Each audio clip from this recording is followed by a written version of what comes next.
বিএনপির বেলায় দলটাকেও সমান মনোযোগ দিয়ে গুছিয়ে যদি রাজনীতি দিয়ে মোকাবেলা করতে না পারে, তাহলে বিএনপির ভবিষ্যৎ খুব ভালো হওয়ার সম্ভাবনা কম।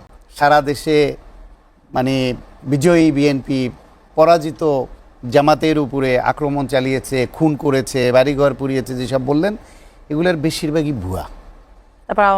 বেশিরভাগই ভুয়া। আমি বলছি গত কয়েকদিনের যত বলতে দেন, শেষ করতে দেন। বেশিরভাগই ভুয়া। বাংলাদেশে নর্মালি প্রতিদিন সামাজিক সন্ত্রাস বলতে যেটা হয় বা পারিবারিক কলহ থেকে যেই অনিষ্ট হয়, সেটার সংখ্যাটা অনেক। চায়ের দোকানে 10 টাকার চায়ের বিল দেওয়াকে কেন্দ্র করে দুইজনে কথা কাটাকাটি থেকে মারামারি হয়ে খুনোখুনি হওয়ার দেশ বাংলাদেশ। এইখানে একই ফ্যামিলিতে দুই ভাই দুইজন দুই দল করে এবং এটা নিয়ে ঝগড়া করে কোপাকুপি করে ফেলে ভাইরা। সেই দেশে একটা নির্বাচনের জয় পরাজয়ের পরে অতীতে এই দেশে যা আমরা দেখতাম সেই তুলনায় এইবার কিছুই হয়নি। তবে তারপরও যেটুকু হয়েছে সেটুকুও নিন্দাযোগ্য এবং না হওয়া ভালো ছিল।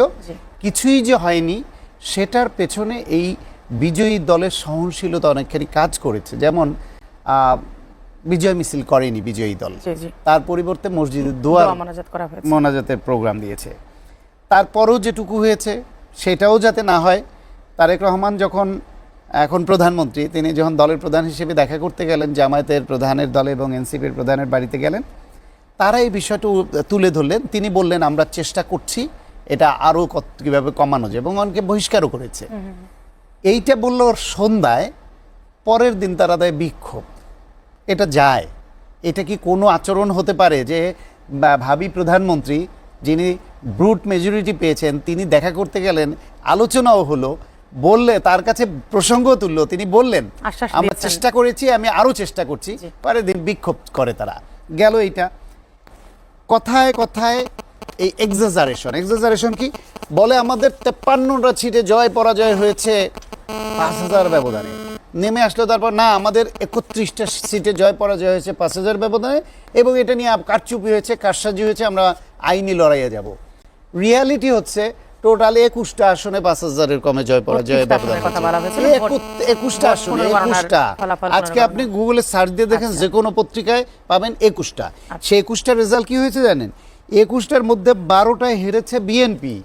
5000-এর কম ব্যবধানে যে জয় পরাজয়, যে হার্ড কন্টেস্ট, তার মধ্যে 21টার মধ্যে 5টা হেরেছে বিএনপি, 12টা হেরেছে বিএনপি, 5টা হেরেছে মাত্র জামাত।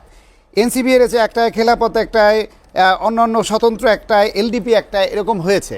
বরং 2টা আসনে এরকম হয়েছে, সিরাজগঞ্জে জামাতের রফিকুল ইসলাম সাহেব আর মাদারীপুরে একজন, যেখানে কেন্দ্রের ভোট গণনায় বিএনপি জিতে গেছে। বিএনপির নেতাকর্মীরা উল্লাস করা শুরু করেছে।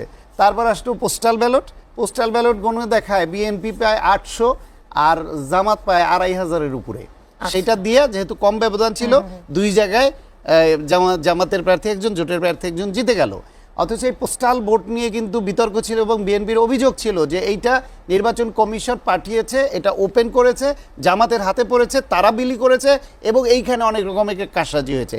তারপরও বিএনপি ওটা নিয়ে অভিযোগ তোলা উচিত ছিল।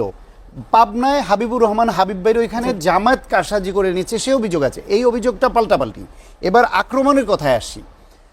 নির্বাচনের দিন খুলনায় মহানগর বিএনপির দপ্তর সম্পাদক কেন্দ্রে যাওয়ার পরে দেখে জামায়াতের নেতারা ভেতরে প্রচার করছে, কেন্দ্রের ভেতরে তাদের প্রচার করছে। নিষেধ করাতে তার সঙ্গে কথা কাটাকাটি, এক পর্যায়ে হাতাহাতি, ধাক্কা লেগে উনি পড়ে গিয়ে গাছে আঘাত পান। হাসপাতালে নিতে তিনি মৃত্যুবরণ করেছেন। এইরকম নির্বাচনের পরেও 2 জেলায়, মুন্সিগঞ্জে একজন আর একটা কতজন, 2জন লোকের মৃত্যু হয়েছে। সেই মৃত্যু 2টাকে বিএনপি কিন্তু ওইটাকে খুব বড় করে দেখায়নি, ওটা তদন্ত হবে, আদালতে যাবে, কিন্তু বলেনি যে জামায়াত আমাদের নেতাকে মেরে ফেলেছে, কিন্তু জামায়াত বড় করে দেখালো। দ্বিতীয় যেটা, একটা ধর্ষণের ঘটনাকে মিথ্যা অপবাদ দিয়ে যে ভোট দেওয়ার কারণে বিএনপি ধর্ষণ করেছে, সেটা দিয়ে সেই সুবর্ণচরে নোয়াখালীতে আওয়ামী লীগের সময় ধানের শীষে ভোট দেওয়ার জন্য যে ধর্ষণের শিকার হয়েছিল নারী, ওইটার সঙ্গে সিনক্রোনাইজ করে অপপ্রচার শুরু করলো। জামায়াত যে তাদের অফিসিয়াল পেজে, গত পরশুদিন তাদের অফিসিয়াল পেজে তারা বলেছে, ফেসবুক পেজে, 16টা জেলায় নাকি জামায়াতের বাড়িঘরে হামলা হয়েছে, আক্রমণ হয়েছে, কুপিয়েছে, এইসব কাহিনী দিয়েছে। প্রথম আলো এর আগের দিনও যা যা অভিযোগ করেছিল প্রথম আলো সেটা নিয়ে অনুসন্ধানী রিপোর্ট করেছে। তার মধ্যে অনেক জায়গায় এটা ফেক, 18 সালের আওয়ামী লীগ মেরেছে সেটাকে চালিয়ে দিচ্ছে।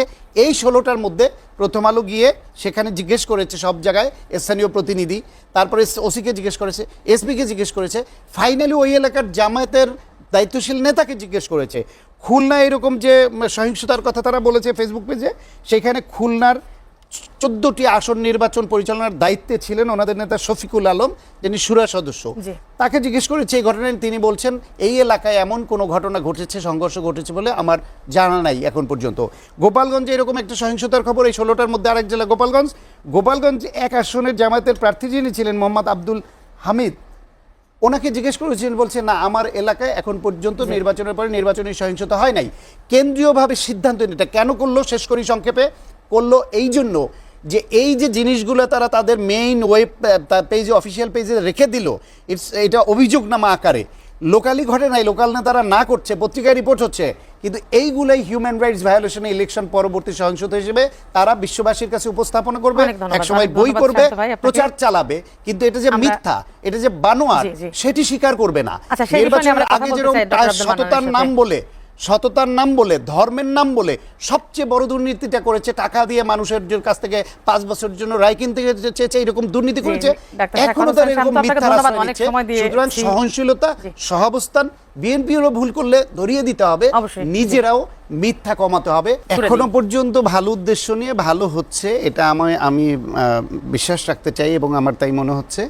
তো বিএনপির জন্য চ্যালেঞ্জটা এবার আসলেই অনেক বড়, যেটা বলছিলাম, একদিকে প্রত্যাশা বেশি, অঙ্গীকার বেশি, দেশের অবস্থা ভঙ্গুর, পাশাপাশি বিরোধী দলে জামায়াতের মতো একটা ধর্মভিত্তিক চেইন অফ কমান্ড মেনে চলা সাংঘাতিক সিরিয়াস একটা দল বিরোধী দলে, এবং তাদের আসন সংখ্যাও অনেক, যে এনসিপি জামাত মিলে 78টা 77টা আসন, তারা ভোটাররা এসে তো আর কথা বলবে না, মানে সংসদে কথা বলবে, বিতর্ক করবে এই 78 জন মানুষ, এবং তার সঙ্গে নারী যতজন যোগ হন সেইটা, সেই বিবেচনায় বিএনপি খুব সহজে যা খুশি তাই করতে পার পাবে, সেই পজিশনটা বিএনপি পাবে না। সেই বিবেচনায় আমি মনে করি যে সংসদ একটা চেক অ্যান্ড ব্যালেন্সের জায়গা হবে।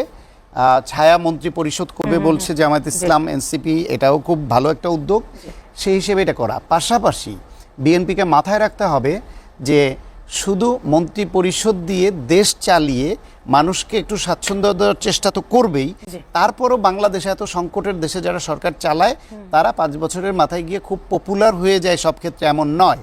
তখন 5 বছর পরে যে তত্ত্বাবধায়ক সরকারের অধীনে নির্বাচনটা হবে, সেটা এখন থেকে মাথায় রাখতে হবে যে মানুষের মন জয় করে চলা আর সংগঠনকে শক্তিশালী করা।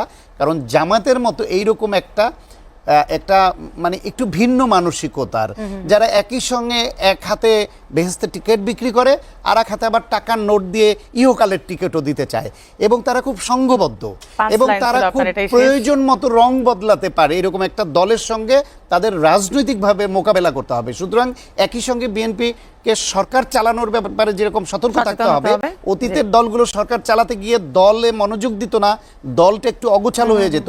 বিএনপির বেলায় দলটাকেও সমান মনোযোগ দিয়ে গুছিয়ে যদি রাজনীতি দিয়ে মোকাবেলা করতে না পারে, তাহলে বিএনপির ভবিষ্যৎ খুব ভালো হওয়া সম্ভব।